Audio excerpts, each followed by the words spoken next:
शुक्राना गुरुजी। विक्रम, आवाज आ रही है? जी अंकल, आ रही है। कल थी थर्ड लाइफ, राइट? आज फोर्थ लाइफ पे चलते हैं। आप भी हंसेंगे, कैट विद 9 लाइफ वाला हिसाब है। ये थोड़ी डिफरेंट है, मतलब इसमें आपको पता चलेगा कि वाकई गुरुजी जब किसी को ब्लेस करते हैं तो वो किस तरीके से करते हैं कि अगले को भी नहीं पता चलता। द ईयर वॉज 2002 की बात है। 4th of October का दिन था। मेरा बर्थडे 4th of October को होता है।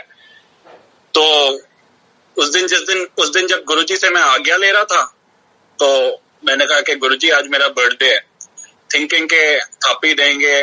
उस दिनों I will come to this later, maybe in a couple of days time, when we got to spend some very good quality time with Guruji when he used to take us out to movies, to hotels, to restaurants, you name it. But the time had already set in, so I was thinking probably 2002 mein कि Guruji would come up with some kind of a celebratory program and we would go out probably on the days that he takes an off.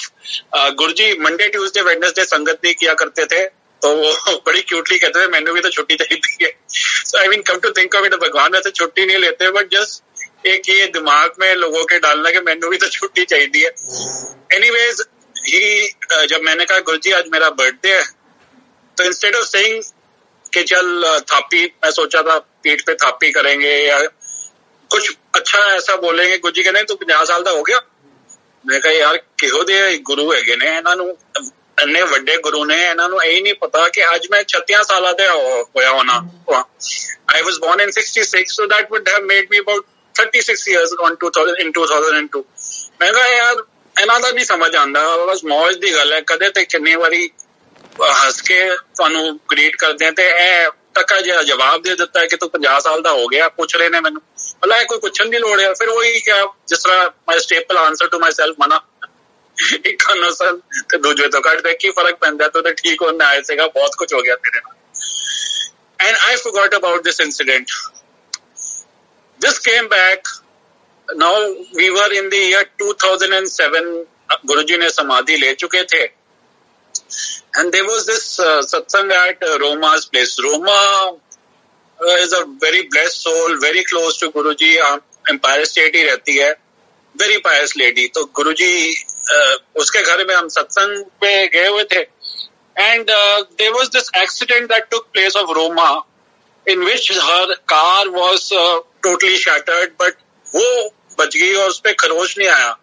तो उस accident के बाद गुरुजी ने मैंने क्या सीगा कि वरन रोमा नू मैं ऐस करके बचा लेता है, बच्चे बड़े छोटे सीगे, बच्चे रुल जाने सी। So I was just sharing this with her कि Roma, this is what Guruji had told me at that point of time after your accident took place. And she said, you know what, Varun, before that took place ना, about almost 2-3 महीने पहले से ही गुरुजी ने मुझे बोलना शुरू कर दिया कि like I'm actually forgetting the exact numbers, but say for example if she was say 36, तो गुरुजी कहते सीगे तू लोकां नू क्या कर, तू 42 दी हैगी है। So एक तो जनानी उस तो age, I mean she always used to say actually I am 36 but Guruji has told me to say 42। तो गुरुजी कहे तू मेरी भी गुरु आ, मैं तेनू क्या तू मेरा नाम लेके दस दिया लोकां नू। So anyways at that point of time that flash came and Guruji came in my mind and he told you Varun, it was never a question। मैं सारी जिंदगी वो सोचते रहा कि गुरुजी मुझसे पूछ रहे हैं तू 50 साल का हो गया। It was a blessing कि तू 50 साल का हो गया। एक हुक्मनामा गुरुजी ने इशू किया। I would not have live to see 50। बीच का टाइम मेरा खराब था, एक गुरुजी के वचन से बीच का टाइम निकाल दिया उन्होंने। इतनी बड़ी दात दी, इतनी बड़ी ब्लेसिंग दी और जिक्र तक नहीं होने दिया कि मैं तेरे को क्या दे रहा। हम लोगों की फितरत है, हम अगर 5 रुपए का या 10 रुपए का नोट भी किसी भिखारी को देते हैं ना, तो देखते हैं यार कितने लोग हमें देख रहे हैं। मैं हमारी इतनी होती है और रब ने जो दिया, मतलब उसका जिक्र भी नहीं किया कि वो क्या दे रहे हैं इस कमले को। तो मतलब ये एक ऐसी चीज है जो इतनी बड़ी बात है कि मतलब that is what brings me to this thing के no doubt the old sangat is blessed, we were able to see him, we were able to get blessed by him, but it is not that we were so karma वाले। My take is this, you see Guruji always used to say वरन I can not be selective in my blessings. He once told me, Varun, तू आए या तेरा दुश्मन आए, मेरे दर तो हर बंदा लेके जाएगा. I cannot be selective in my blessing कि तेनू तो मैं bless करा ते होर कोई आए ते तेरा दुश्मन भी आए ते मैं उन्हें bless ना करा. I cannot do that. And so much so, to put credence to this very fact, there was this time when Daler Mehndi used to come to Guruji, and at that point of time उसके ऊपर ना कबूतरबाजी का charge लगे हुए थे. Like he used to basically illegal immigrant लोगों को बना के he used to take them to the UK and America. वहीं पे ना they used to just vanish over there and stay there only. You know what it is. So ये उसके ऊपर चार्जेस लगे हुए थे. तो किसी ने संगत में कहा कि गुरुजी ऐसे होते थे कबूतरबाजी दे चार्ज लगे हुए ने इन्हों तुसी क्यों आन देंदे हो इत्थे. ते गुरुजी का बहुत सुंदर जवाब था कि अगर मेरा दर ऐसे वास्ते बंद हो जाएगा तो किथे जाएगा. मतलब बेसिकली चाहे हम पापी हो, चाहे हम बहुत ही सूरमा पापी हो, चाहे हम बहुत ही सूरमा हो, रब सबके लिए एक ही है. सबके लिए वो कहते ना एक ही नजर से देखते हैं सबको. तो ये सत्संग मैं इसलिए बता रहा था. अच्छा, दूसरी बात, don't take it as a sermon, or it's just that I feel like talking about things today.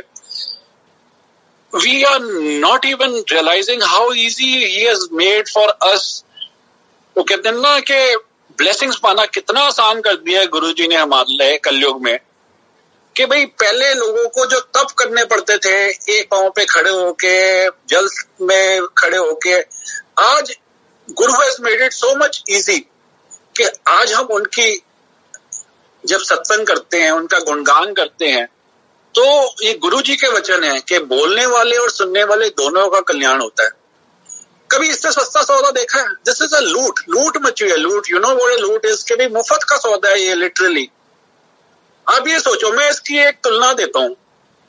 Virendra Sehwag batting कर रहा है, छक्के पे छक्के मार रहा है, ट्रिपल सेंचुरी बना रहा है. हर्षा भोगले माइक पे सिर्फ कमेंट्री दे रहा है. मैच के बाद लॉजिकली स्पीकिंग रीबॉक या एडिडास का कॉन्ट्रैक्ट किसको मिलना चाहिए? It is a no brainer, Sehwag को मिलना चाहिए ना. ये जो हमारे साथ हो रहा है, हम हर्षा भोगले हैं, हम कमेंटेटर हैं, करने वाले वो हैं, कराने वाले वो हैं, लेकिन भला हमारा हो रहा है. इससे आपको कभी आप सोच सकते हो कि इतना आसान हो जाए भगवान को पाना, और अपने कर्म काटने इतना आसान बना दिया गुरु जी ने. And we don't realise how easy he is made it for us. These are the only things that I could come up with. I mean, क्या बोलूं उनके बारे में, जो उन्होंने जाहिर तक नहीं होने दिया कि इतना बड़ा काम कर गए. तो कमिंग बैक टू जब रियलाइजेशन हुई, तो this is a lighter one on the lighter take on the same one only. If you guys remember, 2010 में there was this rumor, हर जगह फैली हुई थी कि world would come to an end in 2010. के मायन कैलेंडर के हिसाब से इसके आगे है ही नहीं. If you guys remember, I always used to say, not before I am 50. Well, I have crossed that milestone now in 2016. So I don't know what's going to happen tomorrow, but I always used to tell my children, don't be afraid. गुरुजी ने बोला है, उनका वचन सत वचन होते हैं. अगर उन्होंने बोला है तो 2016 से पहले तो कुछ नहीं होगा. एनीवेज, आज कुछ ज्यादा लंबा हो गया है. मेरे ख्याल सत्संग करने वाले और भी लाइंड अप हैं. आज इन लाइव्स के बारे में बताया. I guess in a couple of days I'll get to talk about the quality time that we got to spend with Guruji.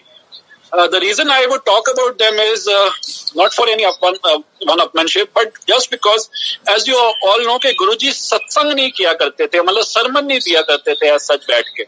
It was probably one-to-one. So whatever things that have come out were basically because of the time that one got to spend at leisure with him. And that leisure only came about when you were probably going in the same car with him, or you were partaking your langar with him in a hotel, in a restaurant, where we could just talk about anything and everything. So I'm just looking forward to that part. I never wanted to rush to that, but now I guess that those were the very formative satsangs that I've had, and I would definitely like to share it with you. Thank you so much. Jai Guruji. Thank you, Vikram uncle. Thank you.